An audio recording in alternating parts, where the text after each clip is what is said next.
I'm Emerson I'm a retired minister pastor, and I moved into the area of DeMont about 20 years ago.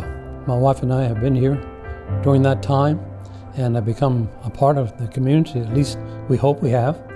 And it's the type of place that we wanted to be, where we could be community, a place where we could get related to people of faith, and a place we could grow old together. Well, actually, I didn't walk a lot, but I did run. I had run quite a while, several years before I came here. Not any competitive running, just running.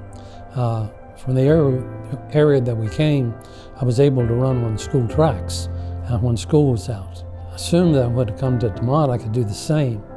But when I got here, I found it was not so. They wouldn't let us do it. And I was not just hesitant, I was afraid to run on the roads.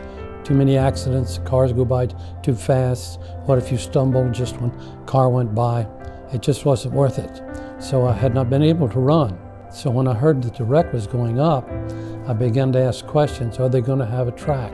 And of course, at the beginning, no one really knew what was happening. But as time went on, I found out they were going to have a track. They're going to have a different type of activities, things that I thought I would enjoy doing. As a matter of fact, I have coffee with a group of guys during the week, and I told them, I said, when they get that built, if they have a running track, I'm going to run a mile again. And they all laughed and said, yes, right, Emerson, that's never going to happen. I'm 84 years old, and they shouldn't have said that because I couldn't have failed then, I had to do it. So I started just after the wreck was opened. Actually, it was just a few hours, a few days a week. I come in and I started running, and I found out that the track took 8 trips around it to get a mile. And they'd put a cushioned track. I don't know the name of it, but it absorbs a good part of the shock to your knees. And that was one of the things I was concerned about as I got a little older. Running on the road was not a good idea. The asphalt has no give to it, and it's rough on your joints. This is great.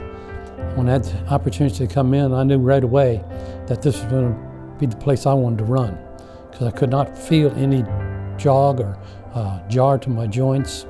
And I've been running now for 6 months, and I have had no knee problems whatsoever, no joint problems.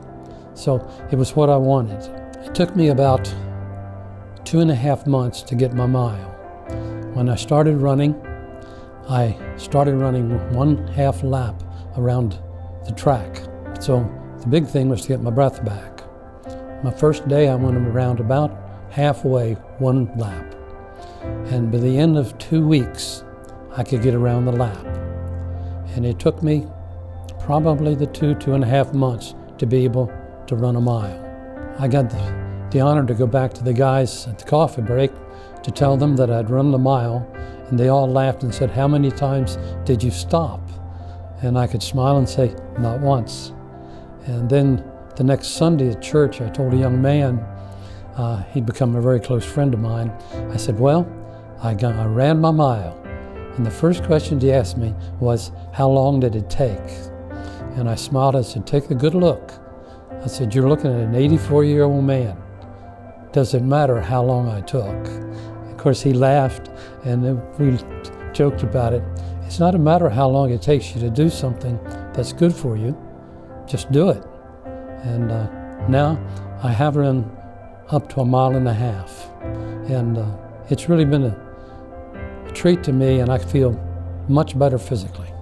I encourage everybody that I'm around, come and see what's going on here. There's something for you. It's not just for the older people.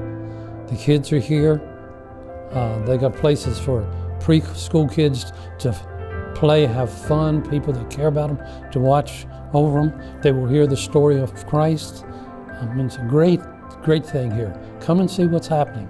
I'm sure you will like it. And you could run with me if you like.